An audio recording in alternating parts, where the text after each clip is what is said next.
Welcome to Unveiling Nightmares, where we're crafting nightmares one tale at a time.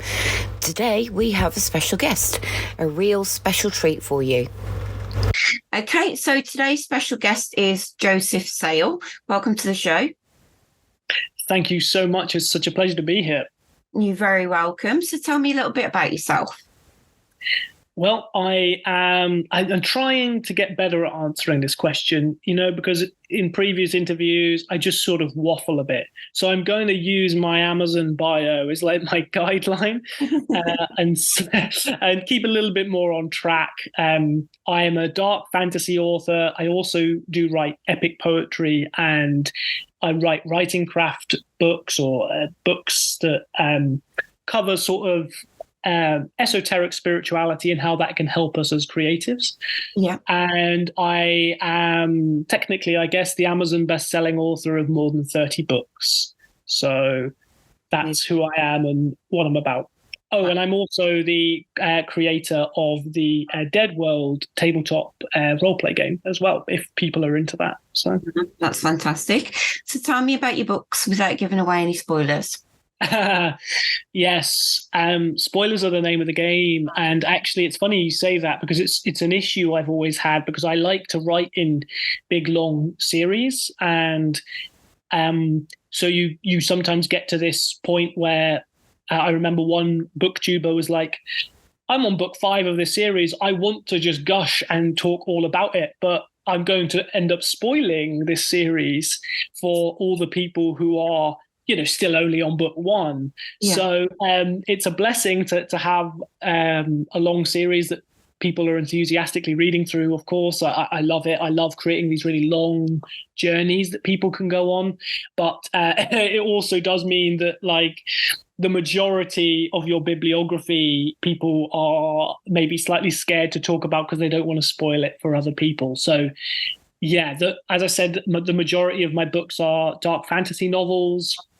Although when I say dark fantasy, some of the horror is very visceral. And I know you've had some splatterpunk authors and extreme horror authors on this channel, and that's definitely where a lot of my roots are. And so it is fantasy, but it is very dark, and the villains are real villains, and they don't hold back. And then and actually that really is true of my poetry as well. I write long form narrative poetry, or epic poetry as it's sometimes called. Yeah. And again, the even though it's in poetic form, the narrative component is just as important, and the gore is just as visceral, if not more so in a way. So yes, that's a snapshot, I guess, of where I'm at. And what are the titles? Oh, yes, that would be good, wouldn't it? So I guess my 3 big main works are, I've got a series called The Book of Thrice Dead, which is the 6-book series I mentioned, and it's a post-apocalyptic multiverse epic with fantasy and sci-fi thrown in, because you can do that in a multiverse, which is really, really cool and really fun and eclectic as an author, to be able to blend those elements. I have my Illuminad trilogy, which is a 3-book portal fantasy series. And it starts with Dark Hilarity, then The Tunnel, and the final book is The Tower Outside of Time. And then I have a new series I'm starting. The first book came out earlier this year called The Claw of Craving. I'm really excited about this. It's published with Bloodbound Books. They're an amazing publisher. I've loved working with them, and they've published some really amazing writers like Neil Gaiman and Christopher Triana, and really cool people. And so it's a series that's it's actually set in the Robert W. Chambers mythos of Carcosa. So it has a sort of Lovecraftian aesthetic to it, but I've really, Carcosa is not, if you read the original short stories, it's all very subtle and hinted at. So there's a huge creative space for me to work in. It's not prescriptive. I could do a lot. I could insert a lot of myself into this existing framework, if that makes sense. So this is going to be a big, long fantasy series set in the world of Carcosa. I've already written all the books for the series, but obviously they're staggering the release, not just dropping 5 books on people at once, which is maybe a bit much. And the first book's out, The Claw of Craving, and the second book is coming in January of next year, 2024. So really excited for that. That sounds amazing. Fantastic. Well done. Thank you. Thank you very much. You're very welcome. So what's inspired you to write in the horror genre? That's a really good question. I when I was young, I wrote a lot of, I call them Tolkien clones. Like I read a lot of fantasy, actually, normally on the darker side, but I read a lot of sword and sorcery, a lot of fantasy. And what I wrote was imitations, basically, just very Tolkien-esque, but obviously nowhere near as good. Just these sort of clone books, really. I didn't really have my own voice. And then when I was 18, I read The Stand by Stephen King. Yeah. And it blew my tiny mind. It completely rewrote everything. And I think I am somebody who's endured a lot of like trauma and has had some really difficult personal experiences, especially during childhood. Yeah. And realizing that you could write about that stuff, like the Stand, he holds nothing back. But yet, even though there is this immense darkness, there's also this light, and there's also this heroism and good people trying to do the right thing in a really bad situation, and just all of that. And there's still this fantastical element as well. So it was sort of like having my cake and eating it. It was the magic and the mythos and the grandeur of a fantasy story, but told on a modern canvas. And also with this horror element that was allowing King to process all this darkness and allowing me as the reader to process it through reading it. And I just realized a door opened in my mind, and I realized this is where I wanted to be. And from there, I wrote a book called, it was first called The Darkest Touch. It's now called Prince of the Wasteland, and it became the first book in my 6-book series. So I wrote the original draft when I was only about 19. It's been heavily edited since then, and re-released multiple times in different forms. But that book really I regard as my first sort of true novel that was in my own voice. And it was a horror novel, a post-apocalyptic horror novel. So very, very much drawing on that influence of The Stand, but also feeling like I could finally write like myself in this medium. I couldn't write like myself just writing fantasy. I still love to read fantasy, still love the genre. Obviously, a lot of my stuff does lean and veer towards fantasy, but without the horror, I think something was always missing. So that's a sort of brief overview, I guess. Yeah, I mean, a lot of authors do tend to write from their own experiences, especially traumatic ones. A lot of them find that it helps them as well. Yeah, get over those traumas. So in a way, it's a good outlet. Yeah, absolutely. I think you're right, and it's always been therapy for me. I think there's a little bit of a you don't want your writing to be your writing can be just therapy. Like you could just write in a journal, or you could just write for yourself, and that could be really therapeutic, and that would be great. You do have to sort of refine and change the writing if you want to then also make it something that is not only therapeutic for yourself, but therapeutic for someone else. And that's like the ultimate level of writing from my perspective. Some people might disagree, but the ultimate level of writing is when you actually can heal other people, not just yourself, with your narrative.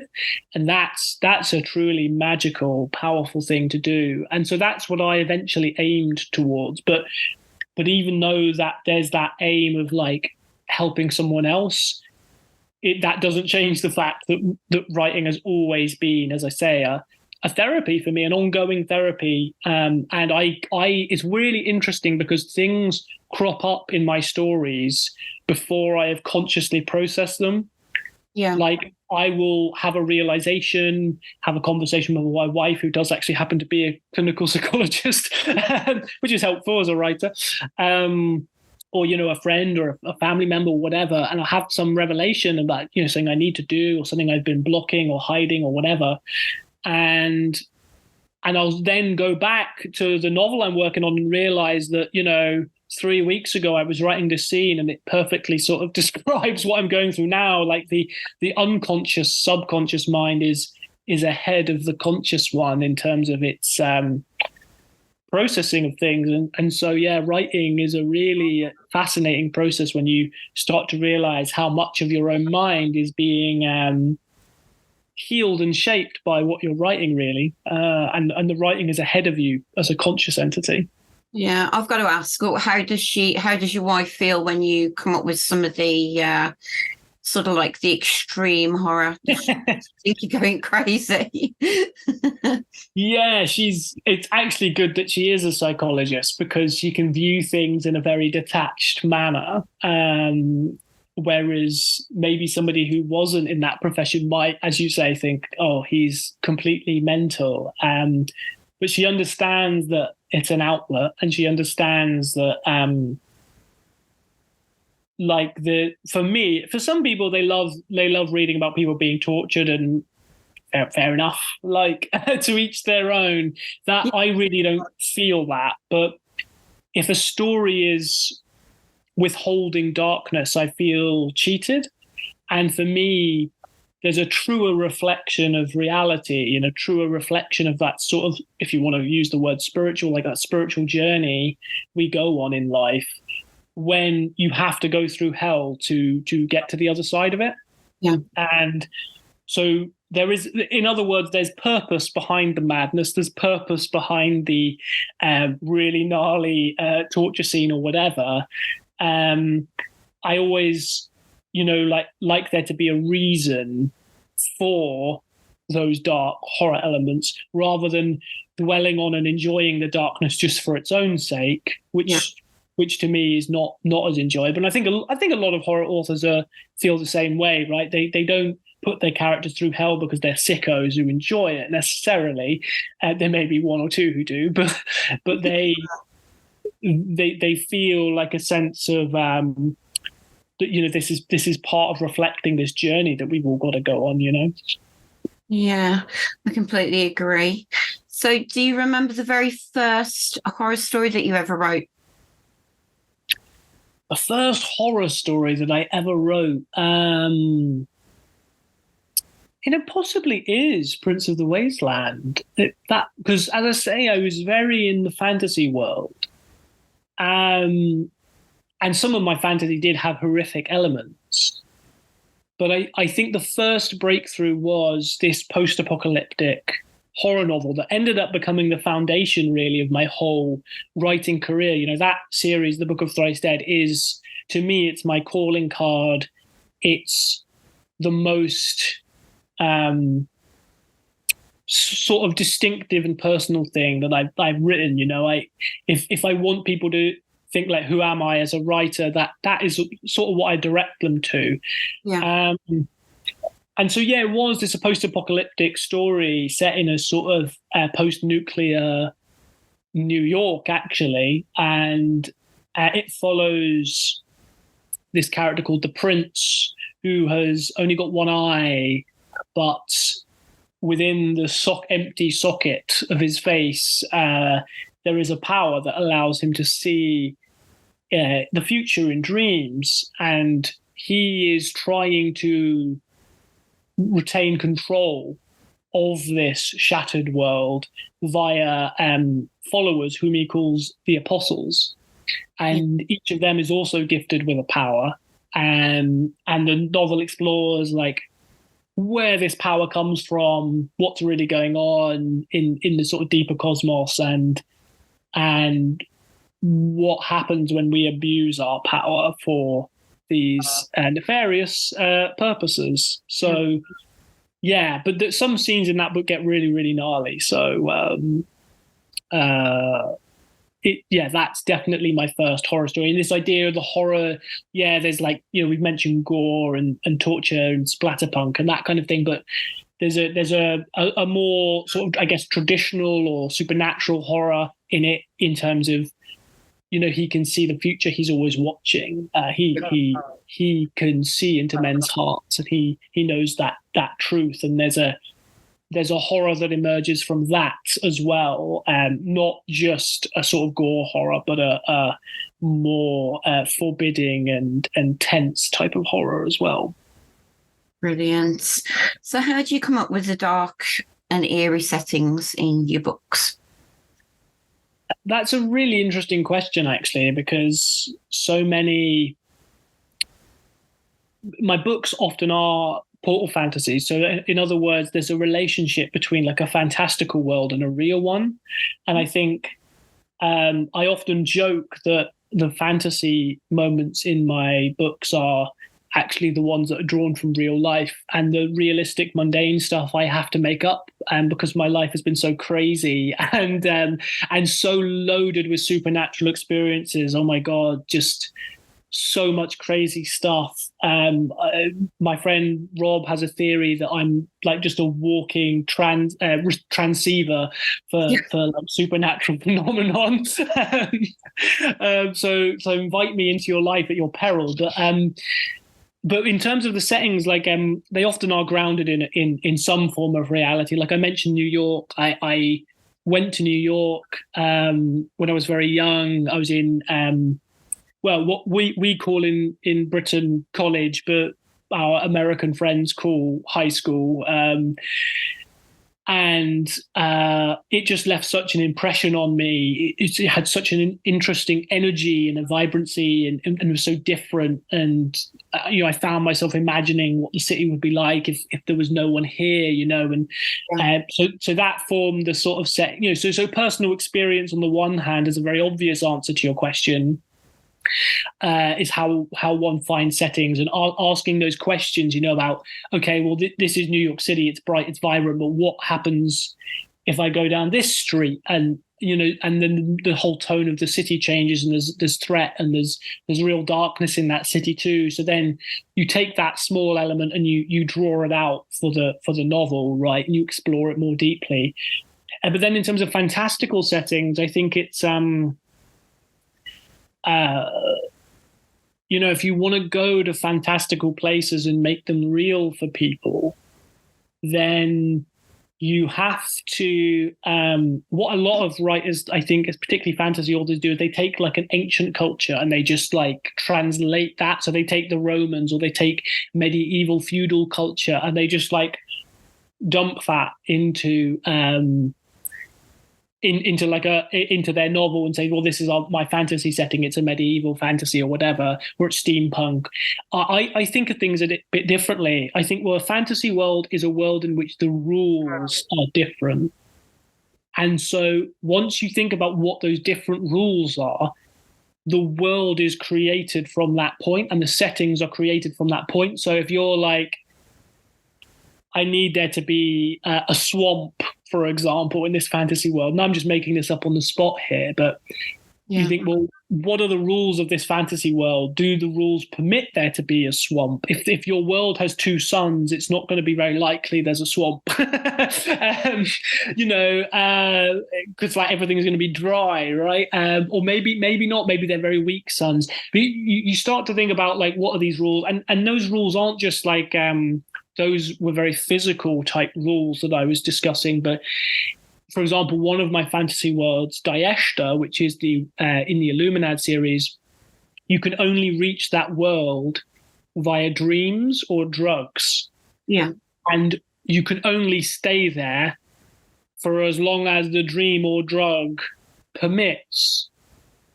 And time moves differently between these two worlds. I can't say any more than that because it will start to give away spoilers. But as you can already imagine, like this changes the world, right? These rules change how one interacts with the world and how that world is formed and shaped on every level: cultural, geological, social. It changes everything. So if you start thinking about rules, I think that creates more interesting settings than just like, oh, I want to set a story in a haunted mansion. Like that's really cool. I mean, who doesn't love a haunted mansion story? But what are the rules of this mansion, right? Why, and that will help you create something unique as well. Sorry, I am an editor as well, so I sort of slipped into writing advice there rather than just directly answering your question. But this is how my mind works, I guess.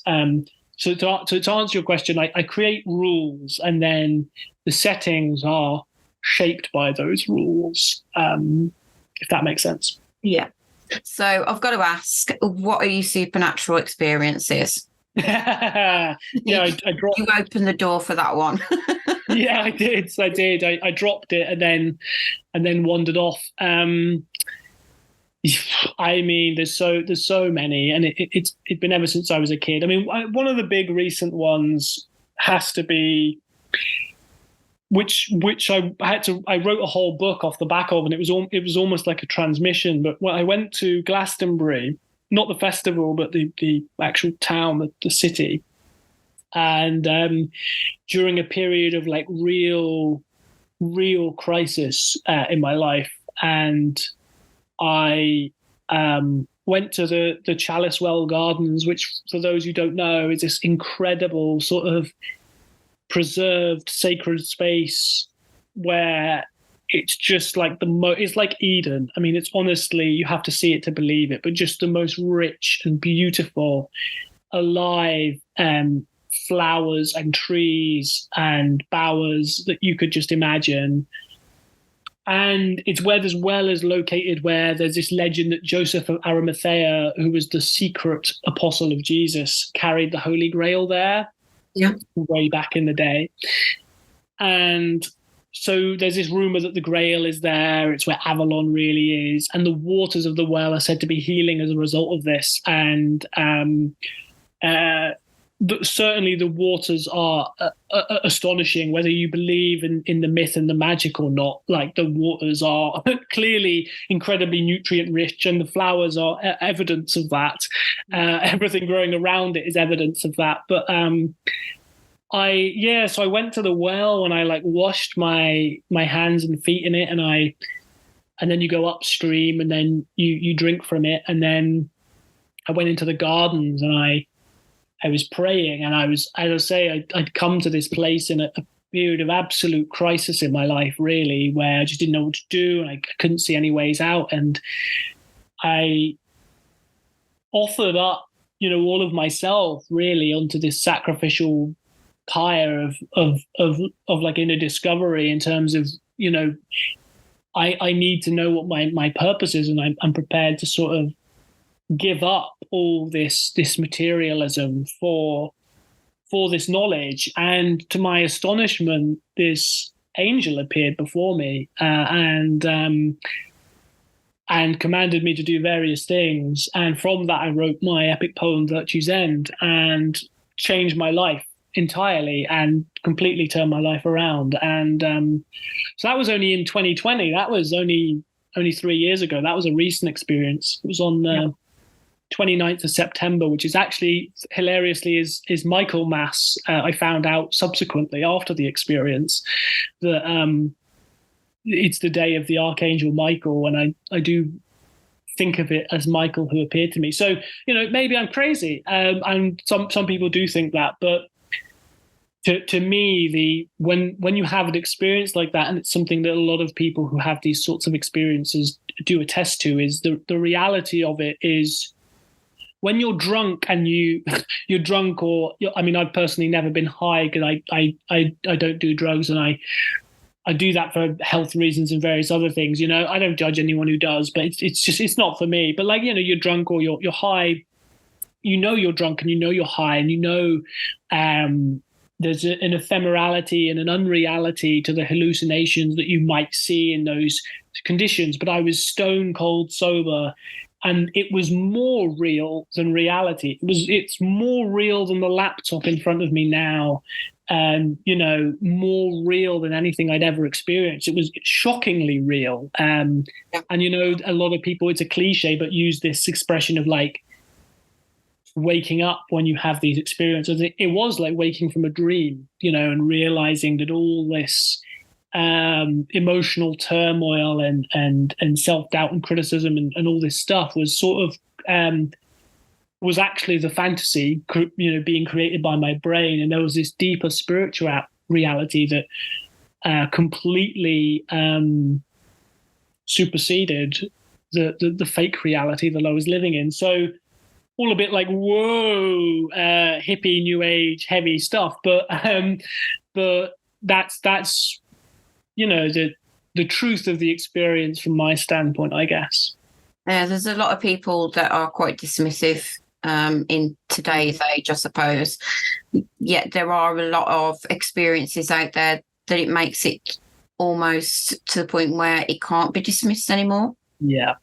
Yeah, I think that's a really good point. I think the age of reason was it was a big mistake in many ways for humanity, because we prioritize logic over all else. And the thing is that all the best things in life really can't be demonstrated with logic at all. Like, love is not something that can be quantitatively measured. You can't, extract your partner's heart out of their chest and quantitatively get a measure of how much they love you. Like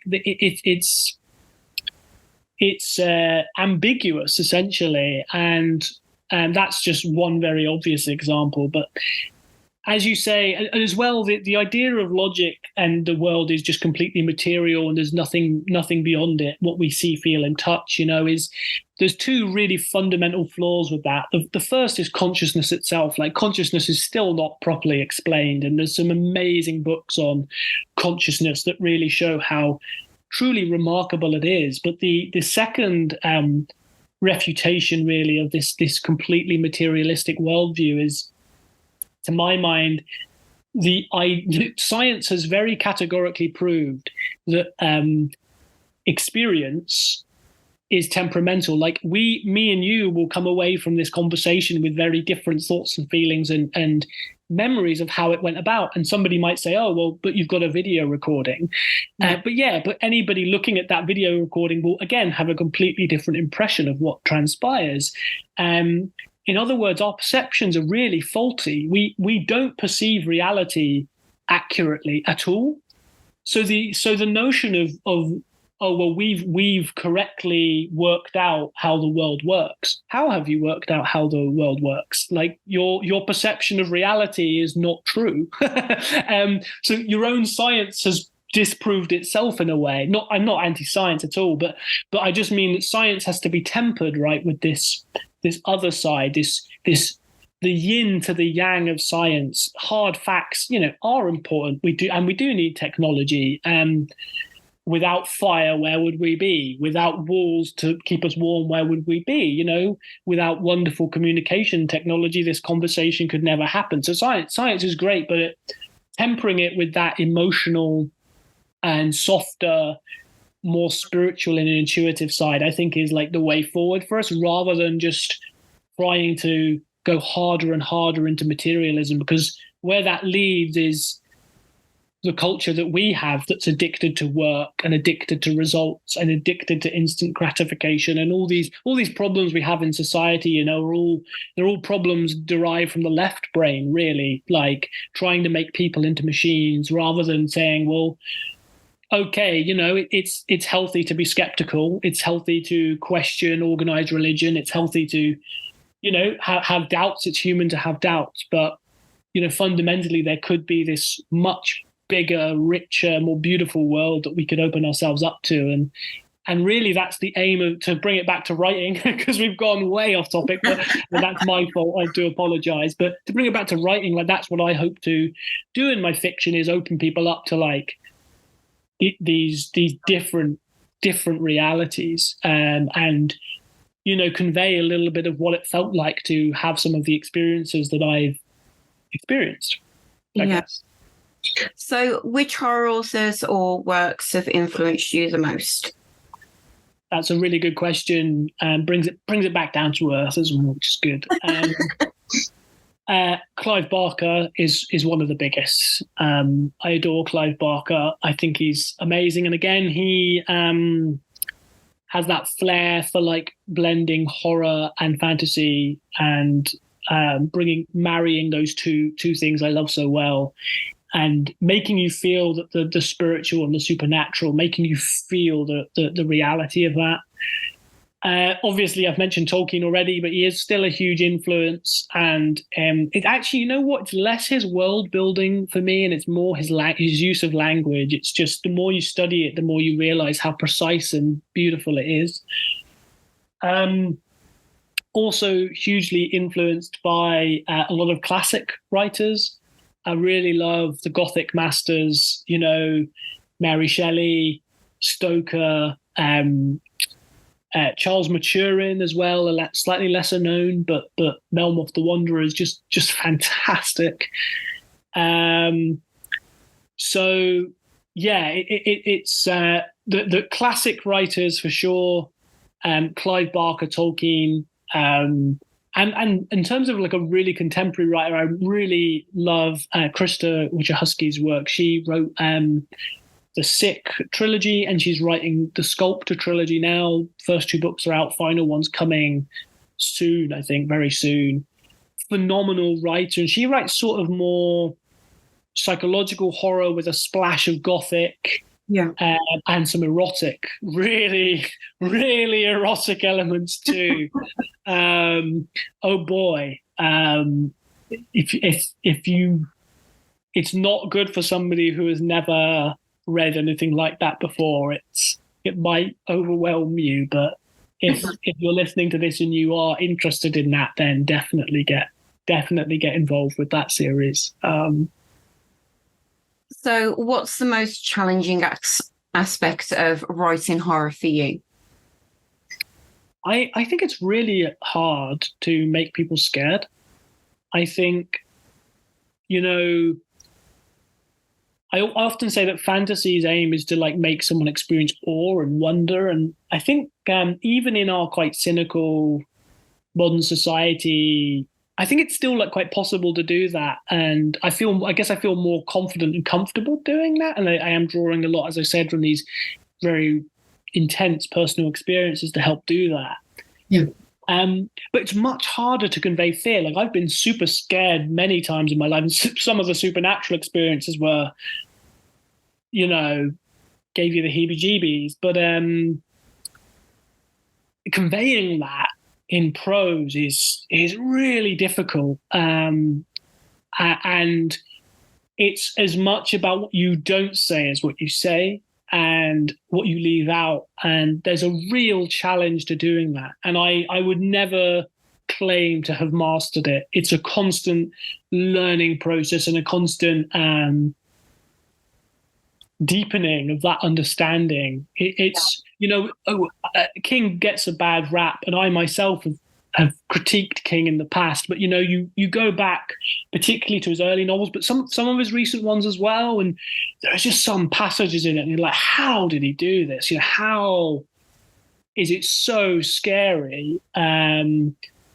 And there's a real mastery to it, and the way you tap into people's fears. So for me, the hardest part of horror fiction is the very fundamental part of it, the horror part, I guess.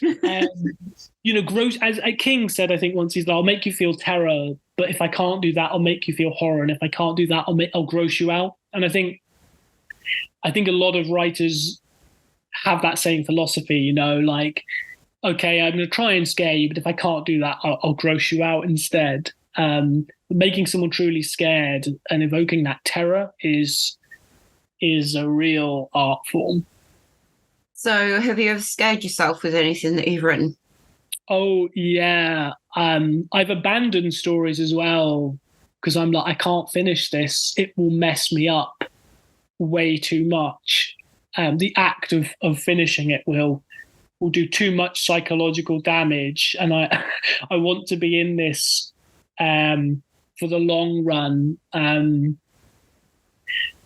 So yes, I would say in terms of books that I have out currently, the scariest stuff I've written is in the book of Thrice Dead. There's some real, and the horror comes largely from character. Yeah. You know what these characters are capable of. You know how bad it can go. And that is what creates the terror. As I say, allowing the reader to draw their own conclusion.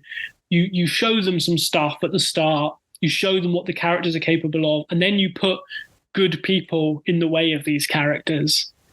And that's what can generate that fear, because the reader is thinking, I know that, if Craig gets his hands on her, that's going to be really gnarly.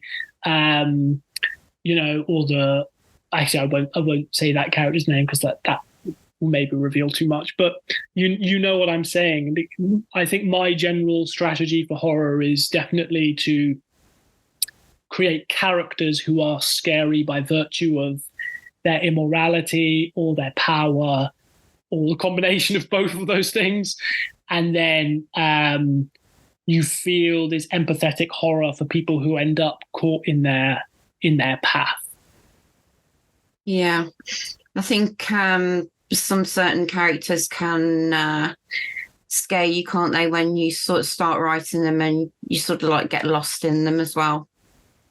Yeah, being inside your own character's head. I'm sure you've had that experience, right? Where you're like really trying to write from a character's perspective, and it's a really messed up perspective, and you're like, oh, I don't want to linger here too long, but you have to render the story. And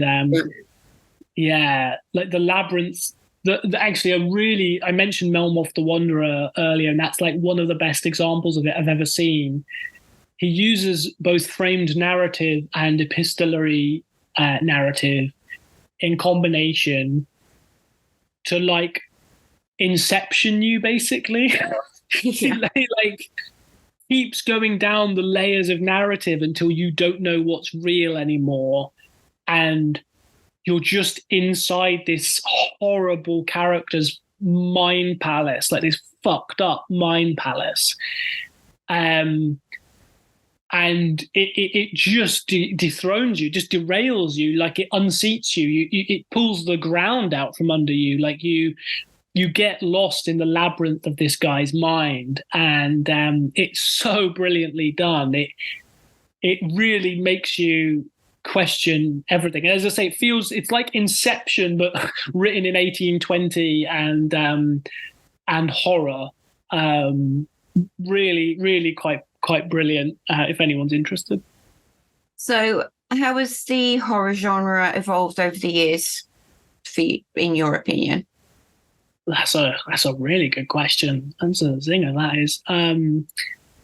I think it's evolved in some ways in a very similar way to other genres, in that there's more of a crystallization of the different subgenres. So, things are getting more niche, in other words. There's now, horror, splatterpunk, extreme horror. There are all these very specific meals, shall we say, for your palate. And people are, I think, ordering that very specific thing they want. And horror and fantasy together is definitely one of those things. And people are calling it slightly different things, like splatter fantasy and just horror fantasy, dark fantasy. I think actually people are slightly uncertain of what to call that particular slice of the pie. But there are these other ones, and I think it's really interesting to see that evolve, because I think if you go back all the way to like the 80s, there's horror, and there were sort of two types of horror. I am massively simplifying, as somebody's going to come in the comments and correct me. But from my perspective, there were two types of horror. There was sort of what I would call realism horror and then supernatural horror. And King obviously was the master of that supernatural horror. And then there was sort of the realism horror was sort of like serial killers and that type of thing. And that sort of realism horror sort of evolved, I guess, into thrillers and darker thrillers, because thrillers is a huge spectrum, from like spies to to serial killers and really messed up psychological characters, characters with really messed up psychologies. But then there was sort of supernatural horror. But I see those genres like splintering and splintering and splintering, and there being all these really distinct and unique things. I think a lot of genres have gone that way. Fantasy's gone that way for sure. What's the difference between epic fantasy, heroic fantasy, dark fantasy, cozy fantasy? There's a million and one fantasy romance. Romantasy, I think, is a phrase that's now being coined. And there's similar with horror. There's all these different subgenres, and there's different expectations of those genres.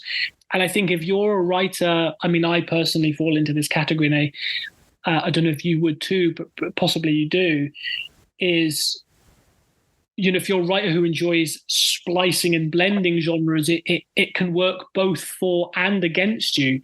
On the one hand, there's a bigger pool of genres that you might appeal to. But on the other hand, people were like, oh, I thought this story was post-apocalyptic, but there's also a multiverse in it. I don't want that. The Book of Thrice Dead, it blends a lot of genres. It's an eclectic series because of this multiverse element. And for some people were like, that's amazing because you can tap into all these different markets and niches. But on the other hand, you've always got to remember that if people really specifically know what they want, they don't want this mix necessarily. So it's a swing and a roundabout for writers who are more in these genre blended spaces. Yeah. But for people who are like writing one thing in a one very specific genre, it's a gift, because once you find that audience who love extreme horror that involves big animals, like big monster animals, you are made, because that audience exists. And online, it's so easy to find people. There's a Reddit forum, or there's a Facebook group or whatever. And once you're in, you are just in that slipstream, and you can serve those customers, if we're going to use corporate language, very easily. And that's really cool. I'm really excited to see people getting that chance. But yeah, if you're more of a Clive Barker, you're more of a genre blended person, then it can work both for and against you. I've certainly seen that. There's a lot of authors do cross genre, don't they? It's like myself. One of my books is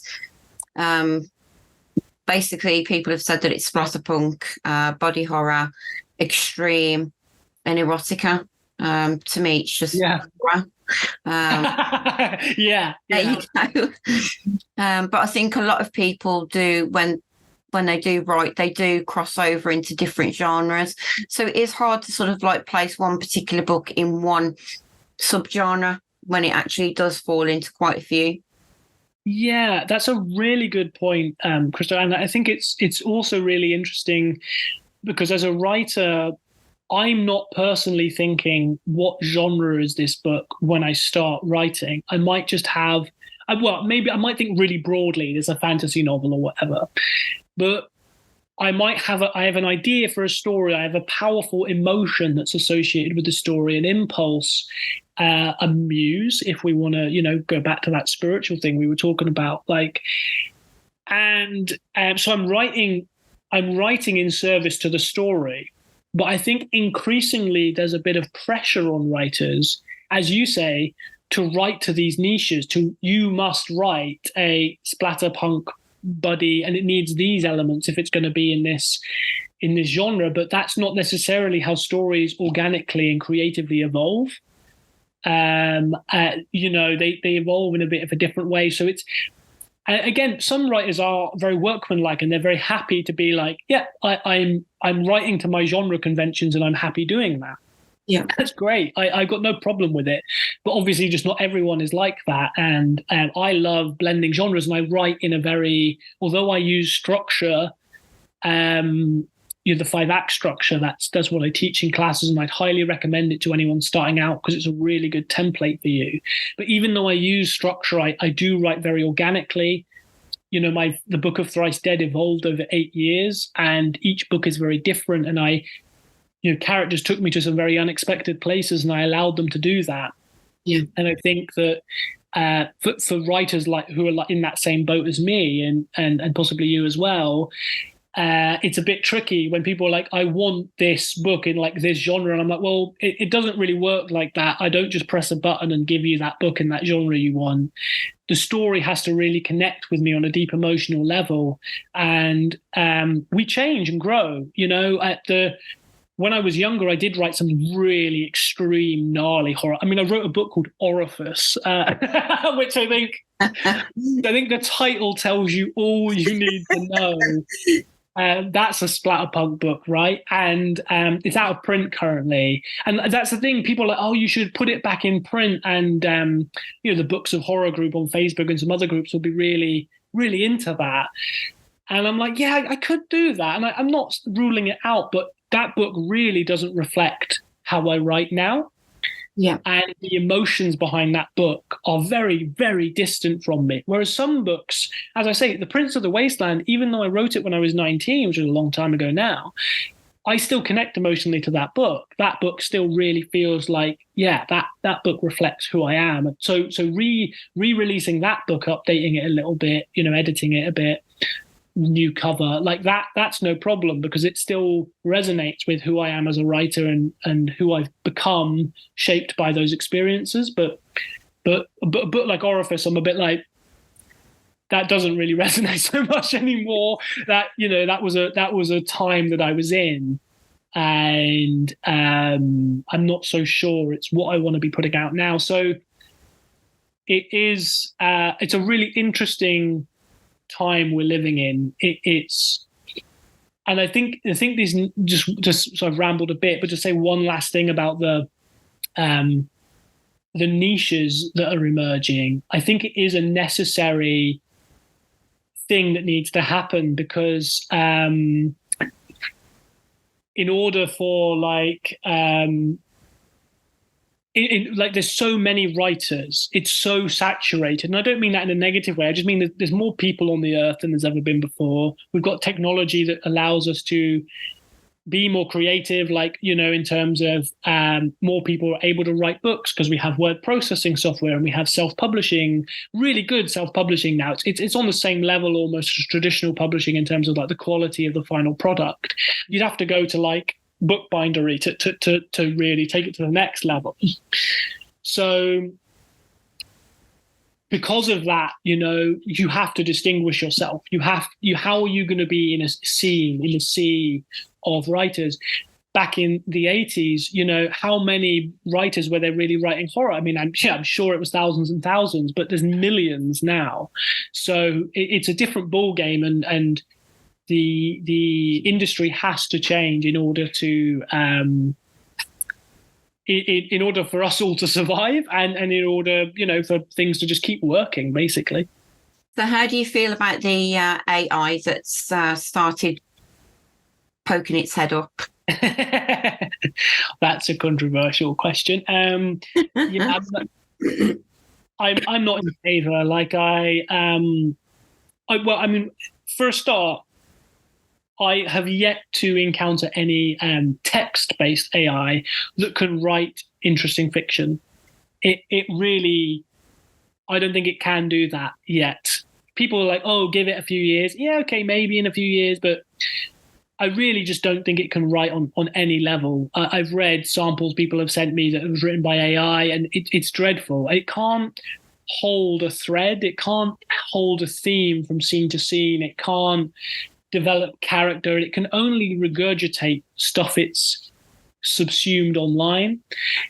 It can write advertising copy. It can write really basic bitch stuff like that. It can do marketing grunt work, but to write interesting and engaging creative narrative with descriptions, with dialogue, with character, with heart and soul and theme and spiritual and all that, and philosophy, it can't do that to any standard. So I don't think there's any danger to us as writers on that front, really, if I'm honest. I don't think books like that will sell. I think readers are really not interested, if I'm honest. So, there's a few tech bros sort of trying to make it take off, but people gravitate to quality writing and beyond quality writing, actually, which suggests just like a sort of editing standard. I mean, writing that really comes from the heart and soul.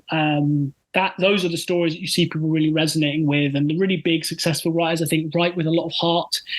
That doesn't necessarily mean they're really good people or anything, but just they write with their hearts. They write with emotion. And I think in terms of AI, like cover design and art, I think there's going to be a flash in the pan of a lot of these covers appearing. And there are some horror authors, some quite big ones, who very shamelessly just use AI for all their covers and, say it's a cost saving and all that. But the amazing covers I see that blow my mind are always done by hand. They're always real art. And in fact, I would even controversially say that the very best is always like handmade art, even above digital art. Like there's going to be loads of digital artists who are like, how dare you? But I mean, I paint by hand. I am a painter as well. I don't consider myself really good or anything, but I know the pain of the labor. I know how difficult it is, but it's worth it. All good things in life that are worth it require that effort, right? And so I don't think AI art will. I think loads of people will use it temporarily, at least, maybe long term, but I think the truly like amazing, mind-blowing covers that sell books are not going to be generated by AI. And I personally don't use AI. I think one book I put out has an AI cover, which I didn't actually know. I'm in the process of changing it. It basically, it was an image that was bought on a stock website. Yeah. That I thought was digitally painted, but turned out to be AI, because when it originally came out, like all that AI software, things like Adobe Stock didn't have a facility to tag whether things are AI or not. They do now. So Adobe Stock became completely unusable for like months, right? I don't know if you found this, but it was so flooded with AI images, you couldn't find anything you actually wanted to use. But now you can just filter out all of the AI. And I think it filters out probably about 99.9% of it. Like a couple of things do slip through, but it's so much better and more usable. And so I do have one cover that I need to change that was an accidental AI usage, but everything else is either digitally created from stock imagery or hand painted by me or someone else. I don't particularly rate it. I don't think shortcuts ever work in life. And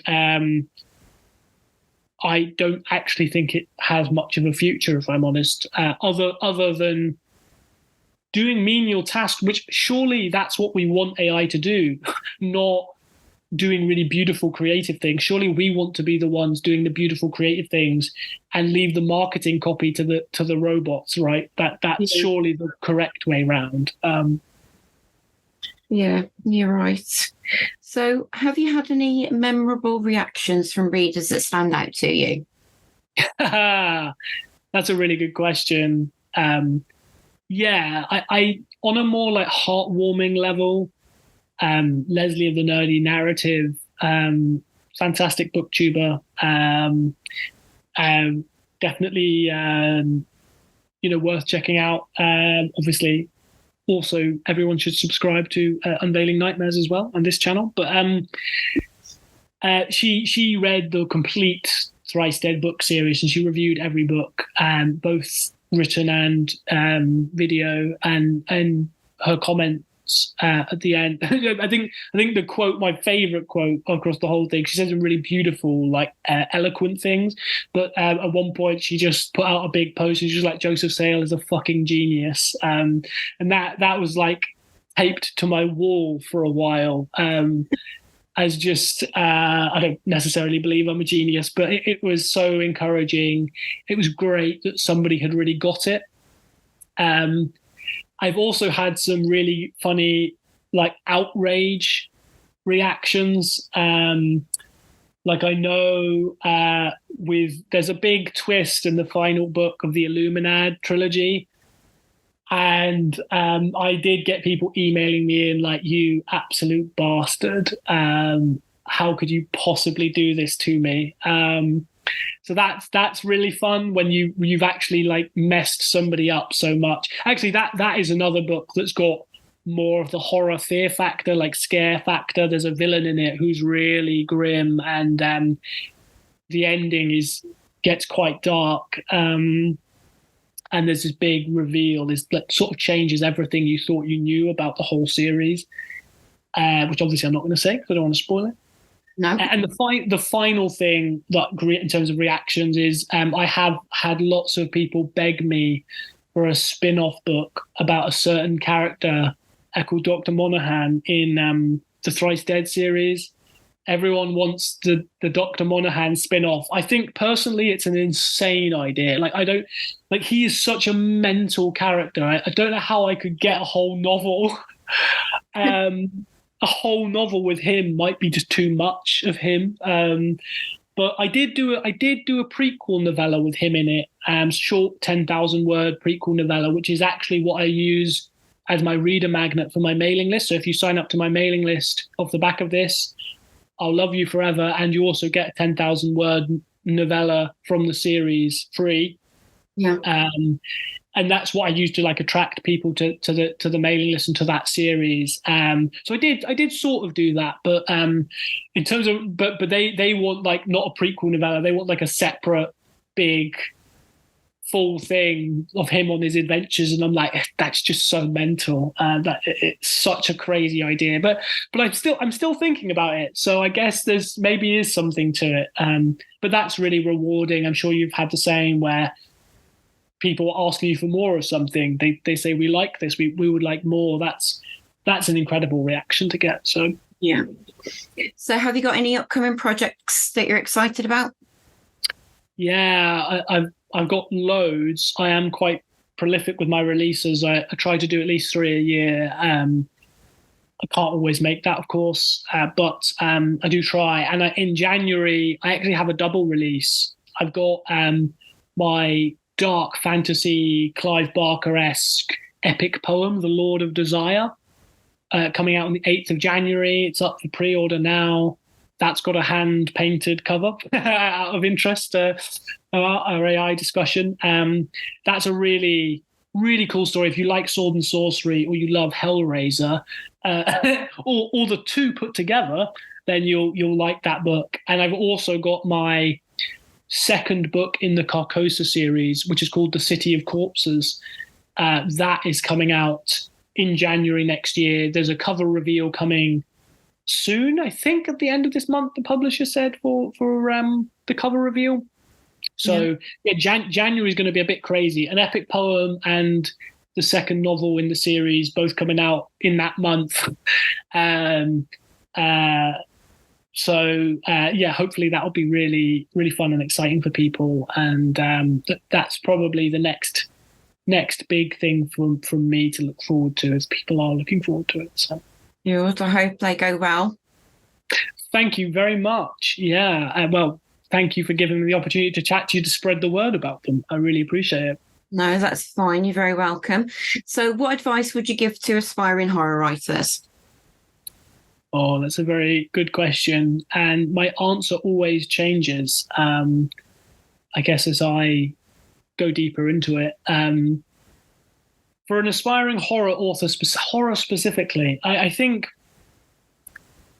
I would say try not to be seduced or drawn into these like niches that we talked about. Like, write the story you want to write. And then when you've written that story, and that in itself is like the most important bit in a way, that the crafting of it, the writing of it. And then when you've written that story, then you can think about like who is the reader for this story, who wants to read it. And I think that's a better way round to do it than trying to force yourself to fit into a box, someone else's box, or write in a certain way that you're not comfortable with. Because actually, really, the niches are about individuality, and more and more writers are able to really, but especially indie writers, actually, like independent writers, get to express their individuality in a way that traditional published authors don't, that very few people on planet Earth do.